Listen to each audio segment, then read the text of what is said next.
Merhaba, ben Samet. Kısmetse olur bağımlısıyım. Çıktığı ilk günden beri her gün saat 6'da YouTube'un başına geçip bu programı izliyorum. Bana hem sağlıksal hem de mental açıdan çok zor oluyor. Ama yine de vazgeçemiyorum. Siz olun. Kısmetse olur izlemeyin.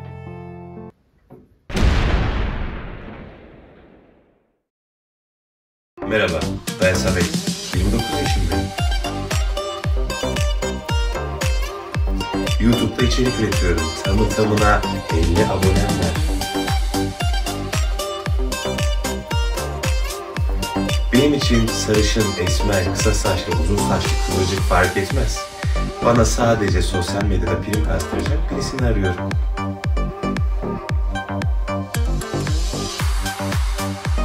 Hadi kızlar, benimle beraber sosyal medyada prim kasmaya var mısınız? Sizi bekliyorum. Bana abone olun. Selam arkadaşlar ve sırada merhaba patron. Merhaba Samet. Bugün seninle Türkiye'nin gündemine karabasan gibi oturan Kısmetse Olur Aşkın Gücü programını yorumlayacağız. Aynen. Sen büyük fansın değil mi? Öyle söylemeyelim. Ben şimdi bu kekoluğumu herkese söylemiyordum ama şu anda YouTube videosu çekerek tüm Türkiye'yi ifşa etmiş bulunmaktayım. Seviyorum arkadaşlar, ne yapayım yani. Şimdi tek tek yarışmacıları yorumlamanı istiyorum. Okey. İstersen yavaş yavaş başlayalım. Tamam, olur. Kimle başlıyoruz? Aybüke Çangal. Aybüke Çangal, çakal dövmesi yaptıran kız. Burası çakal dövmesini yaptırdı, sosyal medyada patladı. Sonrasında gitti bu çakal dövmesini de acı çeke çeke sildirdi. Bunların hepsini de videoya aldı patron. Yani işte sonrasında YouTube'a geçmeye çalıştı. TikTok'ta çok hatır sayılır bir takipçisi var. 1,5 milyon takipçisi var. YouTube'da da işte biraz YouTube'a gitti, işte çakal konserine kılık değiştirip gittim falan filan diye videolar çekti. Ama YouTube'da o kadar tutmadı, işte 39 bin civarı bir abonesi var.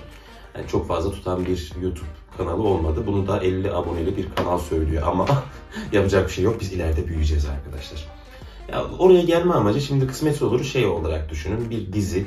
Dizide figüranlar vardır, yan roller vardır, başroller vardır. İşte Aybüke hem işte dediğim gibi güzel de bir kız, hem güzelliğiyle hem işte takipçi sayısıyla başroller arasında geçiyor.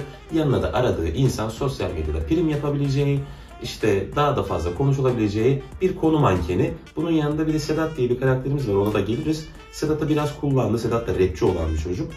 Onu kullandı, onunla biraz böyle işte editleri falan filan oldu. Ama Tolga ile takılıyor. Tolga da tam böyle boylu poslu, yakışıklı bir çocuk. Tam yanında böyle taşınacak bir çocuk yani.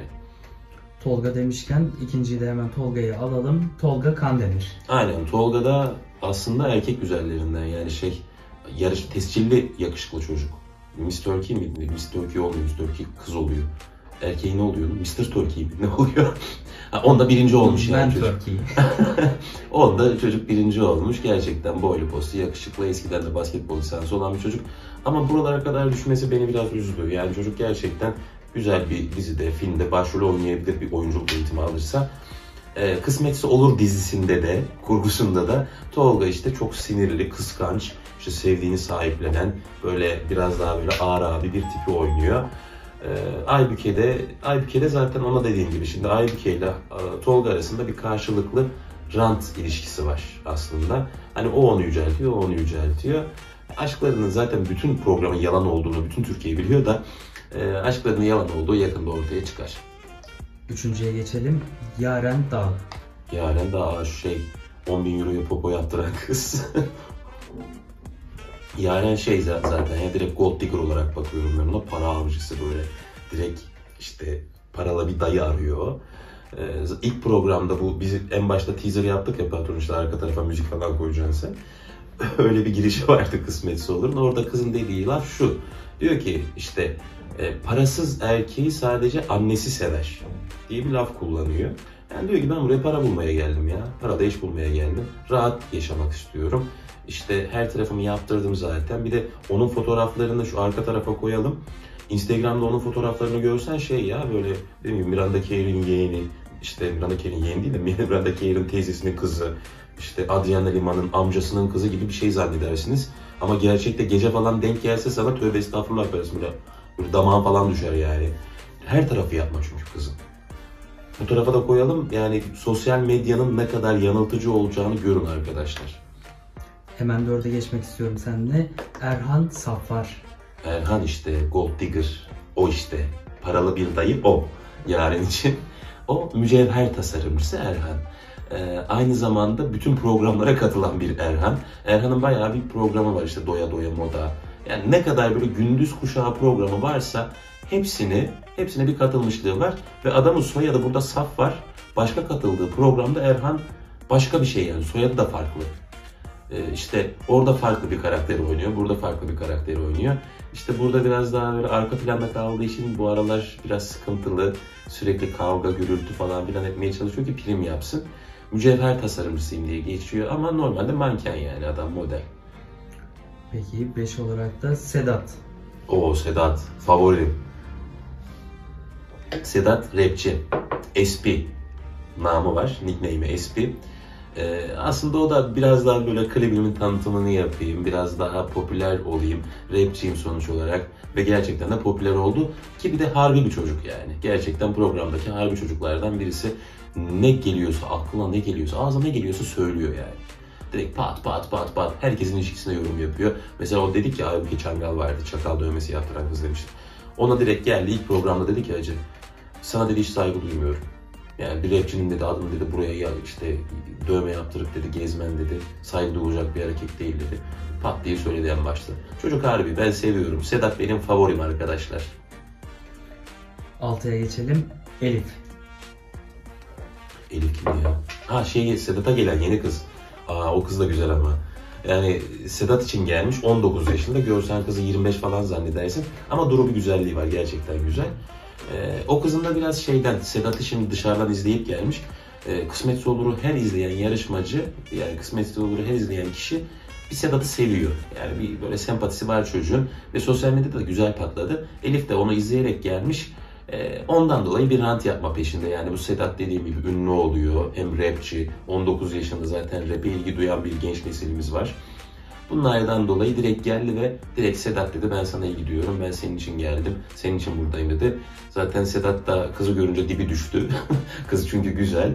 Her şey böyle, herkese laf atan Sedat kızın yanında dut yemiş bir bülbüle dönüşüyor. Ama inşallah gerçektir kız yani. Beni tahmin ettiğim bir rant sağlamak için değil, gerçekten yapıyordur bunu. 7. Serdar. Serdar, bu böyle 1.95 falan 2 metreye yakın bir boyu var çocuğun. O da modellik falan yapmış. Hani çocuk konuşmasa ya sussa böyle tamam mı? Konuşmasın sussun. Şöyle dursun sadece. Böyle dursun. Çok karizmatik bir çocuk. Ama çocuk konuşunca çocuğun Allah bin belasını veriyor yani. Böyle konuşmasında sürekli bir heyecan, sürekli bir şey. Çok heyecanlanan bir çocuk. Çok fazla el kol hareketi kullanan, çok fazla ortada gözükmek isteyen bir çocuk aslında. İlk başta böyle yalandan bir ilişki yapmak istedi. Ama yaptığı ilişkideki kadın çok zeki. Şimdi ona da geleceğim, Şeyda Nur'a da geliriz. Çok zeki bir kadındı. Ondan dolayı olmadı onunla. Şimdi de işte evde kalayım, yanıma bir match arayayım. Match bulayım da, eşleşmeye matchleşme diyorlar. Match bulayım da işte bu hafta da yazılmayayım, elenmeyeyim, daha fazla kişiye hitap edebileyim, ekranda daha fazla kalayım diyen bir insan.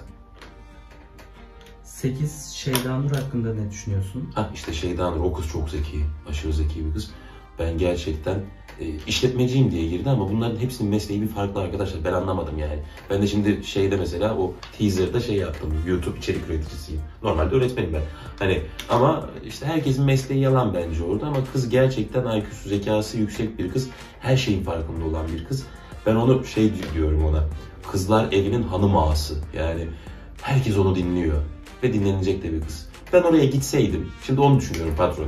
Ben şimdi oraya gitsem ben orayı bir ilk başta karıştırırdım tamam mı? Yani böyle olsun, reyting olsun diye bir ona yazardım, bir ona işte editlenirdim falan filan. Sosyal medya çok kullanılıyor bu arada. Ama en sonunda Şeyda'yla olurdum herhalde.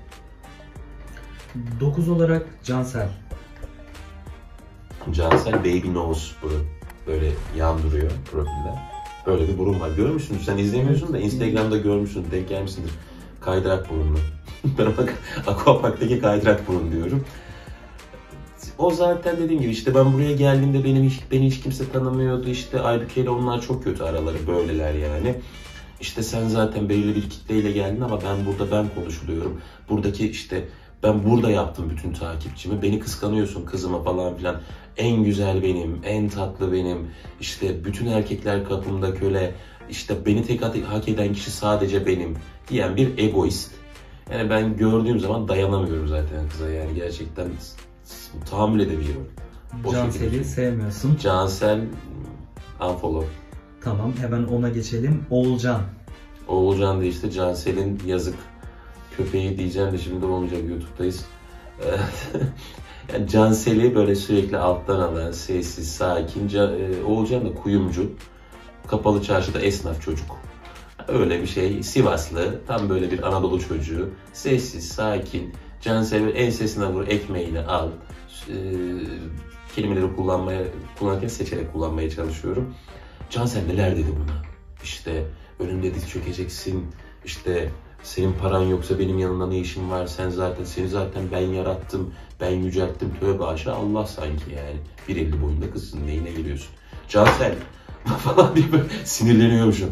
Olmaz arkadaşlar. Oğulcan da bu konuda Oğulcan hala kızın peşinde ya. Yani gerçekten şu anda 26. bölümdeyiz bu videoyu çektiğimiz zaman. Hala peşinde kızım. İlginç. 11'e geçelim. Yeliz.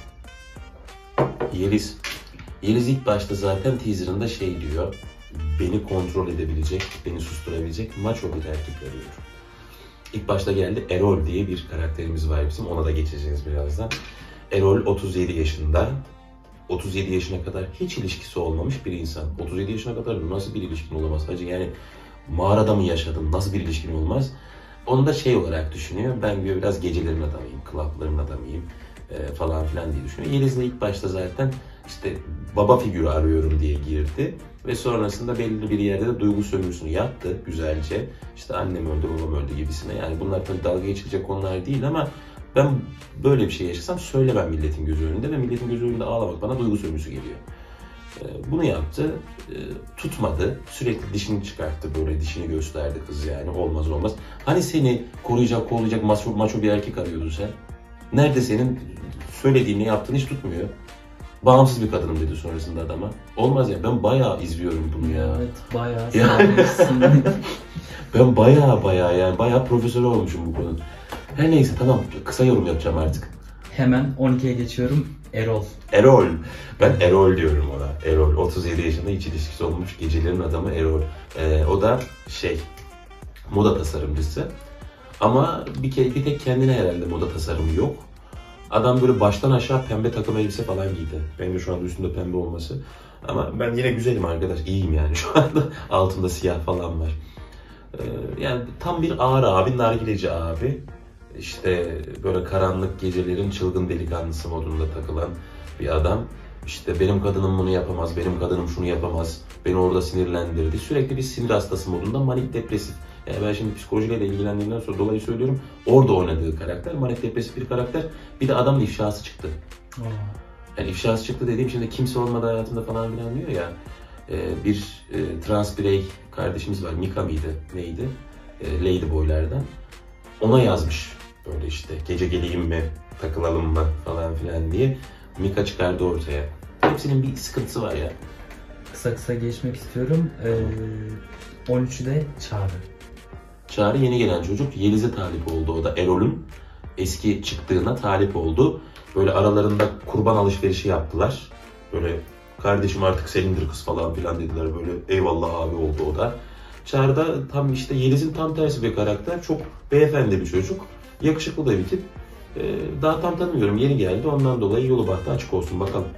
Hemen 14 Simge. Simge hakkında ne düşünüyorsun? Simge sürekli kız cümleyi gülmeden tamamlayamıyor. Mesela ben sana diyorum ki işte patron nasıl?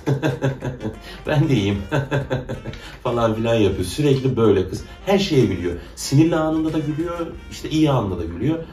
Ben de öyle sürekli gülen, yani bu kadar gülecek bu ülkede ne var arkadaşlar? Bu kadar gülmeyin ya. Ondan dolayı ben kıza bir tilt oldum. Sevemedim. O da bileğin peşinde koştu, olmadı. Çocuğa resimler o. Bilek demişken 15 bilek. Bilek. Ben de şu anda tam bir dedikodu moduna geçtim. Şu anda şey yapacağım arkadaşlar. Annelerimizin şeyi vardır ya, şöyle tarafını böyle yaparlar. Ay kız falan diye. Bilek ismi zaten bir değişik olan bir arkadaşımız. Modellik yapıyor Bilek.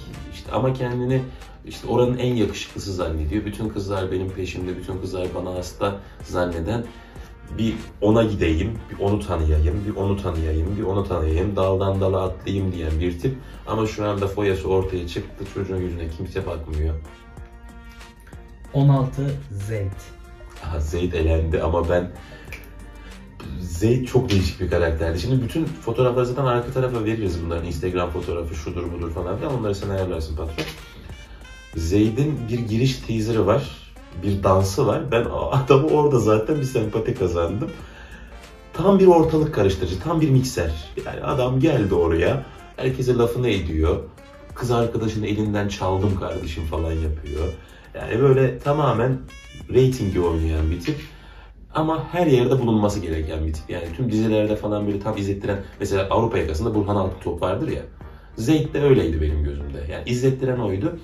En sonunda da işte onun da zaten şey çıktı. Bundan 5 yıl önceki bir programda 26 yaşındayım diyor. 5 yıl sonra bu programda 25 yaşındayım diyor.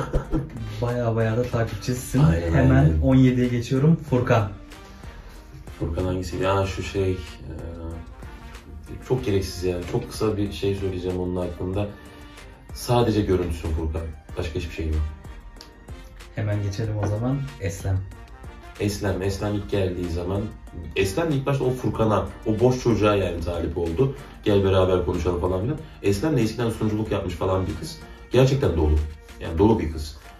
Konuşması falan filan da iyi. Şimdi bunlar Kırmızı Oda'ya gidiyorlar Furkan'la. Furkan'ın tek yaptığı şey şu. Evet haklısın. Doğru söylüyorsun. Kız çünkü çok mantıklı konuşuyor. Kıza bir argüman sunamıyor. O kız da yalan oldu. Yakında eğlenir ya. 19 Ayşenur. En son Ayşenur mu kaldı? Evet. Tamam. Ayşenur hakkında ne düşünüyorsun? Ayşenur yani Ayşenur'u da koy buraya arkaya. Instagram fotoğrafını özellikle koy. Yanına da gerçek halini koy. Yani ben hayatımda böyle bir şok görmedim.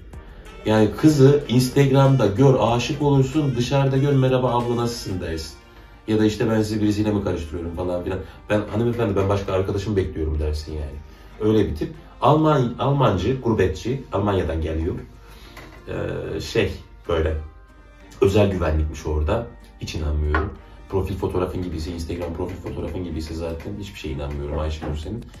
Yazık o da boşta. İşte Sedat'ı ben var ettim havalarına falan giriyor. 3 çocuğu var sanki Sedat'tan. 2 gün konuştular. Sedat sonrasında yüz vermedi buna. Bitti gitti yani olay. Bu kadar. Başka yarışmacımız kaldı mı patron? 19 Ayşenur'la bitirmiş oldu. Abone olun arkadaşlar. Kanala abone olun, bildirim zilini açmayı unutmayın. Videoyu da beğenirseniz bize destek olmuş olursunuz. Daha çok yeni bir kanalız.